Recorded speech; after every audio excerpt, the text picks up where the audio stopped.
Je m'appelle Guillaume Santracchio, je suis le fondateur du studio de podcast et de contenu réseaux sociaux Sunday Night Production qui produit notamment dans la tête d'un coureur mais aussi dans la tête d'un cycliste. Ça fait 6 ans maintenant que j'ai lancé ce studio. Aujourd'hui, je vous invite à me suivre pendant 24 heures dans la peau d'un journaliste sportif. Ça va être une journée assez riche. On va passer au bureau, on va travailler un peu sur les scripts. Je vais vous montrer comment je suis organisé. Ensuite, on va aller au dépôt chercher du matériel. On ira direction Paris et on va monter un setup pour l'organisation d'un live avec la championne olympique, triple championne olympique, Marie-Josée Pérec. Et salut sportifs, j'espère que vous allez bien. Aujourd'hui, on est parti pour une nouvelle vidéo 24 heures avec un journaliste sportif, avec Guillaume de Dans la tête d'un coureur. On va découvrir les coulisses, les bureaux de Dans la tête d'un coureur. Donc j'espère que vous êtes chaud, un nouveau concept sur cette chaîne YouTube. N'hésitez pas à nous dire aussi en commentaire ce que vous allez penser de ce nouveau concept. C'est parti pour cette journée. Bon les sportifs, ça y est, on est arrivé à Marne-la-Vallée, pas pour Disney, on a pris des petits donuts, c'est pour la surprise pour Guillaume, mais on va donc filmer une journée avec un journaliste sportif, donc Guillaume de Dans la tête d'un coureur, et là on va direction les bureaux. C'est parti, on y va en voiture, on attend Guillaume et on va vous faire découvrir tout ça. Dans la tête d'un coureur, c'est le premier podcast natif sportif de France. Chaque mois, près de 350 000 personnes nous écoutent. L'idée, c'est de pouvoir donner des conseils, pouvoir inspirer, pouvoir motiver les gens à aller courir, à faire du sport et aussi à se dépasser, à battre leur objectif sportif. On va pas forcément s'intéresser à l'actualité sportive en tant que telle. On va plutôt parler des bienfaits du sport, comment est-ce qu'on peut s'améliorer, comment est-ce qu'on peut peaufiner sa préparation. C'est vraiment la promesse du podcast. Donc on est assez différent des médias traditionnels sportifs. Hein. Nous, voilà, on est centré vers le pratiquant, vers le coureur et la coureuse à pied. On est dans la voiture, direction les bureaux donc, de Dans la tête d'un coureur. On est avec Guillaume. Donc Guillaume, est-ce que tu peux nous raconter un peu ce qu'on va faire aujourd'hui ? Avec plaisir. Aujourd'hui, vous allez m'accompagner à nos bureaux, à notre siège social. C'est pas là où sont nos studios. Hein. Nos studios, ils sont à Paris dans le Marais. Mais le siège social, il est à la campagne, à Marne-la-Vallée, juste à côté de Disney. Ce que je vous propose, on va préparer l'émission de ce soir avec Marie-Josée Pérec. Donc on va revoir un peu le script, voilà, savoir si tout est fluide, si on n'a pas oublié des questions, si tout est bien formulé. Ensuite, on ira manger et on ira au dépôt chercher un peu de matériel, encore pour le live de ce soir. Et après, direction Paris pour installer le setup et préparer l'arrivée de Marie-Josée Pérec, puisque c'est elle qu'on reçoit ce soir. Guillaume, on est arrivé donc dans ton studio, donc c'est ici que tu trouves l'inspiration, on va dire, pour tes futurs épisodes. Et tu nous expliquais que c'était là aussi tu pouvais tourner quelques réels. Ouais, exactement. Alors ici, je vais tourner des réels. Donc là, j'ai mon décor, voilà, avec les lumières qui peuvent changer en fonction des thématiques. Là, c'est mon bureau. Ici, je vais pas enregistrer d'interviews, faire de podcasts vraiment voilà, poussés. C'est plutôt pour enregistrer les sons des réels, ou sinon pour faire quelques petites retouches quand je dois retravailler des questions, quand c'est mal formulé, ou faire des petites capsules audio. Mais voilà, pas de podcast ambitieux. Ici, c'est plutôt là où je vais écrire les scripts. C'est plutôt là aussi où je vais faire un peu de montage. C'est là où je vais faire tout ce qui est aussi le travail avec les partenaires, les rendez-vous, les calls, voilà, où des fois mon équipe me rejoint. Alors pour l'instant c'est un petit bureau, mais à terme on va prendre les bureaux à côté pour pouvoir rapatrier un peu toute l'équipe. Aujourd'hui on est 6 collaborateurs chez Sunday Night Production, mais on est tous en remote, donc les gens travaillent de chez eux. Mais là à terme on va faire plutôt un équilibre entre 2 jours de présentiel et après le reste en télétravail pour garder de l'agilité, mais en même temps pouvoir créer une cohésion d'équipe. Et en termes d'organisation, fluidifier les choses. Donc là, si je comprends bien, c'est le backup un peu de Dans la tête d'un coureur. Ouais, c'est ici où beaucoup de choses se créent, exactement. En tout cas, pour ce qui est ma partie. Et voilà, tout ce qui est rédaction des scripts, les idées, c'est ici que tout prend forme. C'est pour ça que je suis bien, je suis à la campagne, je suis face à la fenêtre. Voilà, ça c'est important. Jamais travailler face à un mur. Moi, voilà, toujours tourner vers l'extérieur. Bon là, il fait pas beau, vous avez pas de chance. Mais voilà, moi, ça m'aide d'être dans un bel environnement, un truc où j'aime bien, où j'ai mon café, où je me sens bien.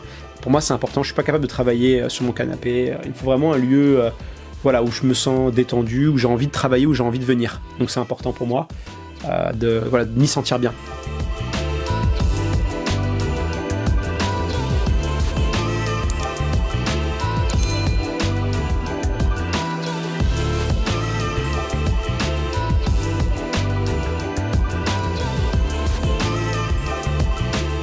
Ça représente combien de temps environ dans une journée, la partie, on va dire, au niveau du bureau ?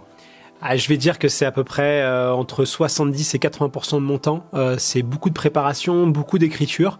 On sort 2 épisodes par semaine. Sur les épisodes du lundi, généralement les scripts, ça fait 10 pages. Sur les épisodes du vendredi, on est plus sur des 6 pages. Donc au final, tu fais le calcul, ça fait quand même beaucoup d'écriture. Comment j'organise les journées? On va dire que la moitié du temps, ça va être de l'écriture, de la rédaction, recherche d'idées, ce genre de choses. Et aussi pouvoir aussi s'alimenter. C'est-à-dire qu'il faut que je me tienne à jour sur les études. Voilà, donc lire des études et regarder des vidéos, écouter des podcasts, lire des livres, parce que tout ça c'est ce qui va m'alimenter, donc ça c'est quand même une grosse partie de mon temps.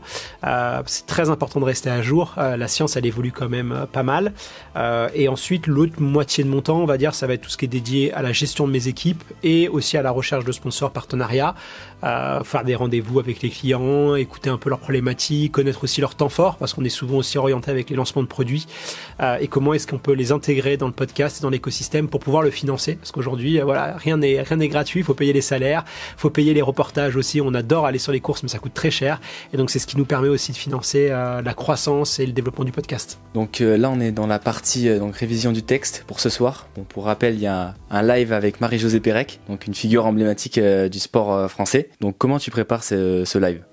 Alors c'est en plusieurs temps. La première chose, c'est de pouvoir récupérer un maximum d'informations sur mon invité. Ça, c'est pas moi qui le fais, c'est Nolwenn dans mes équipes qui va me préparer un document, donc un fichier info, ça se présente comme ça.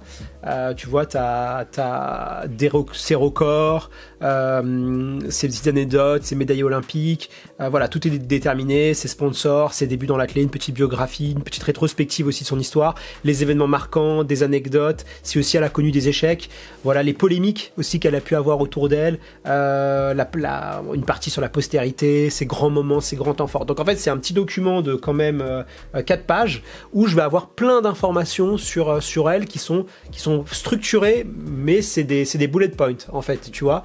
Ça va m'aider ensuite moi à construire mon script pour pouvoir avoir un épisode on va retracer un peu son histoire, parce que là c'est l'objectif.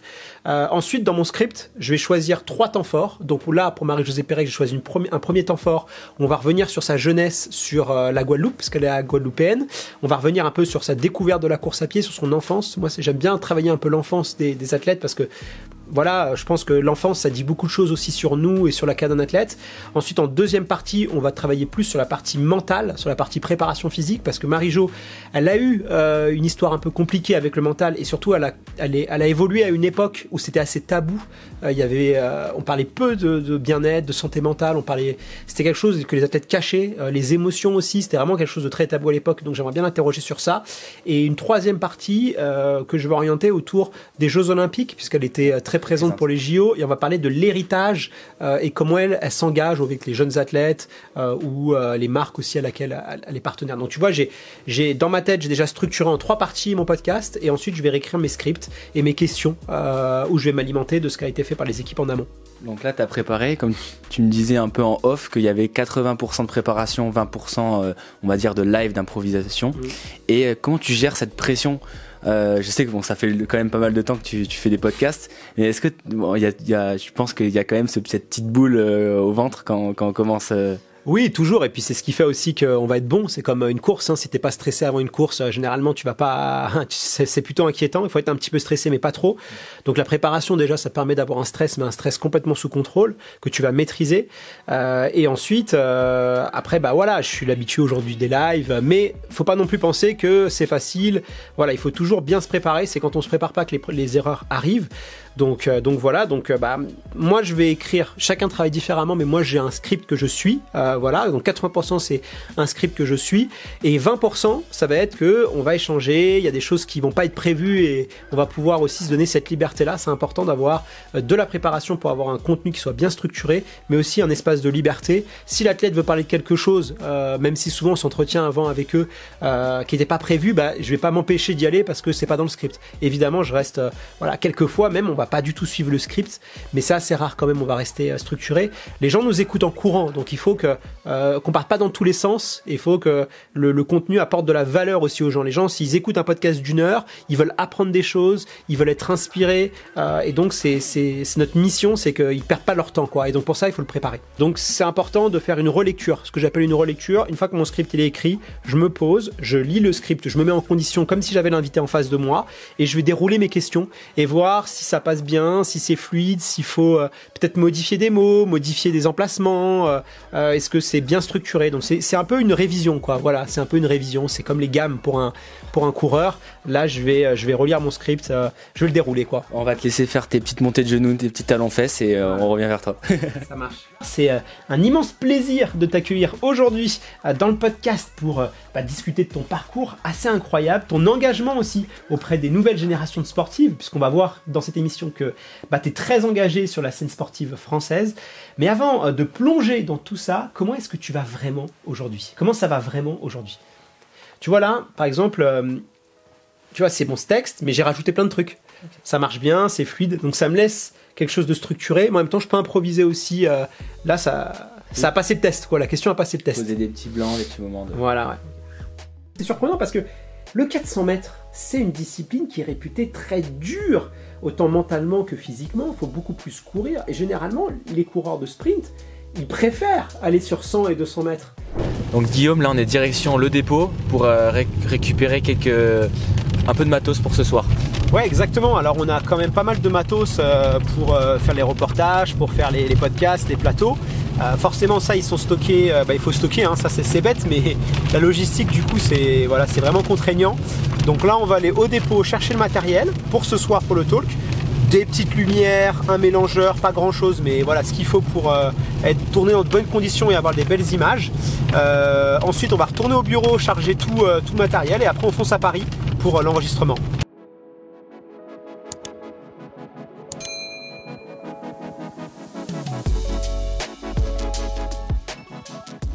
Bon allez, on est au niveau du dépôt, donc on va récupérer le matos pour ce soir. À quoi ça sert un mélangeur, Guillaume? Un mélangeur, c'est pour, si tu veux, c'est des rallonges en fait. C'est des rallonges pour avoir les micros. Tu as ta régie qui est un peu plus loin et tu as ta table et c'est les rallonges. Et ensuite, comme c'est filmé, parce qu'aujourd'hui les podcasts c'est de la vidéo et c'est de l'audio, on a des petites lumières. Voilà, en plus aujourd'hui il pleut, il fait pas beau, donc la lumière du jour il ne faudra pas y compter. Et donc on a des petites lumières, des trépieds pour avoir un beau rendu, quoi. Ok. Tu vois, hop, on a ça, les prises, on vérifie bien. C'est qui se posait la question avec les termes un peu techniques, mélangeur, LED. Bon, LED, je pense que tout le monde l'avait. Bon, les sportifs, ça y est, on vient de finir de manger. On vous a pas filmé ça parce que c'était pas trop healthy, mais voilà, on garde le secret du repas. Mais là, on va direction donc encore le studio pour la deuxième partie. On va rentrer dans la deuxième partie de la journée avec tout ce qui va être donc préparation du live. Peut-être encore un peu d'entraînement pour le live et puis on va démonter aussi une table, donc voilà, ça va être sympa. Allez, on vous emmène. Alors Martin, explique-nous un peu là ce qu'on est en train de faire. Tout à l'heure j'ai dit qu'on allait donc démonter des tables et des chaises, mais pourquoi faire? C'est parce que ce soir Guillaume fait donc un live avec Marie-Josée Pérec dans un magasin, mais le magasin n'a ni table ni chaise, donc c'est un peu compliqué pour faire le podcast, donc on est obligé de prendre les chaises et le bureau et la table du bureau de Guillaume. Voilà, donc c'est aussi ça le métier de journaliste. C'est aussi ça. Martin qui a signé au début pour filmer 24 heures et là il se retrouve voilà, les mains dans le cambouis. Mais bien sûr je vais aider. Donc la journée continue, donc 24 heures avec un journaliste sportif. Et là aujourd'hui, maintenant on va installer un peu tout ce qui est préparation avant le live avec Marie-Josée Pérec. Donc on va tout installer. Guillaume qui est dans l'action, on va le laisser aussi se concentrer au maximum. Là il faut tout installer, que ce soit les micros. Après on a installé la table qu'on a démontée tout à l'heure, je ne sais pas si vous vous rappelez. Et donc on va voir aussi l'aspect un peu technique. On a vu l'aspect administratif, maintenant on va voir l'aspect technique et l'aspect pratique. L'aspect théorie, l'aspect pratique. Allez, c'est parti. Pour faire un petit point bilan, on va dire, on allait chercher des câbles jack pour brancher une sono, pour avoir un retour pour pour les spectateurs, parce qu'il y a, enfin les auditeurs même, parce qu'on c'est un podcast qui va être enregistré avec du public. On vous montrera aussi le setup. Donc là on est en train de, Guillaume est en train de tout installer avec une nouvelle régie, ce qu'il nous expliquait. Donc voilà, là tout le monde se met en place, il y a les caméras qui vont être positionnées, parce que le podcast va être aussi enregistré au niveau vidéo. Donc on va avoir la vidéo, le son, donc il y a pas mal de choses à installer. Puis voilà, ça va être sympa aussi au niveau technique d'en savoir un peu plus.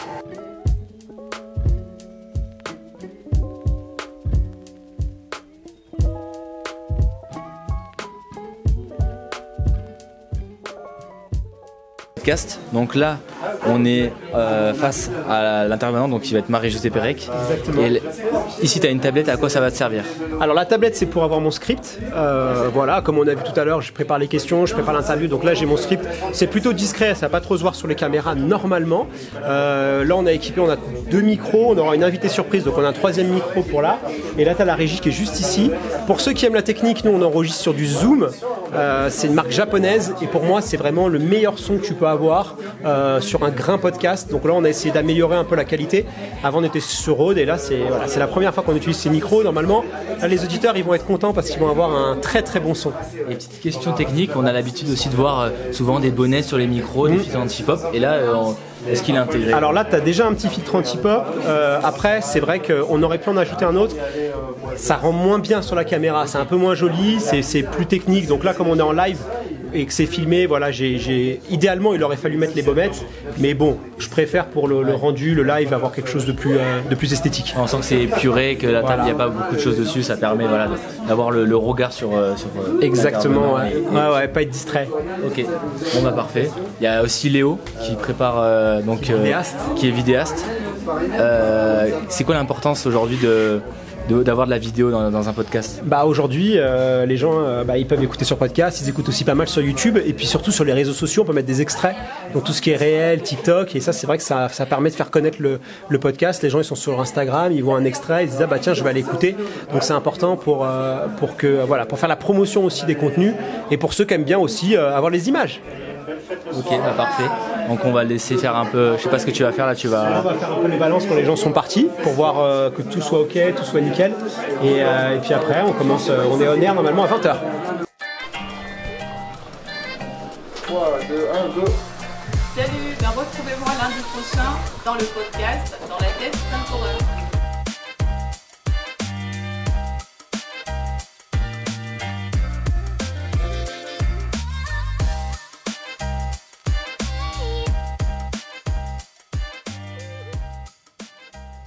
Pour moi, les qualités d'un bon journaliste sportif, c'est déjà la passion, la curiosité et c'est surtout être tourné vers les autres et être tourné même vers ceux qui ne connaissent pas forcément le monde du sport ou un sport en tant que tel. C'est vrai que le sport, ça peut être codifié. Des fois, il y a un champ lexical, il y a un langage, il y a des codes qui peuvent être assez excluants pour les gens qui ne connaissent pas ce monde-là.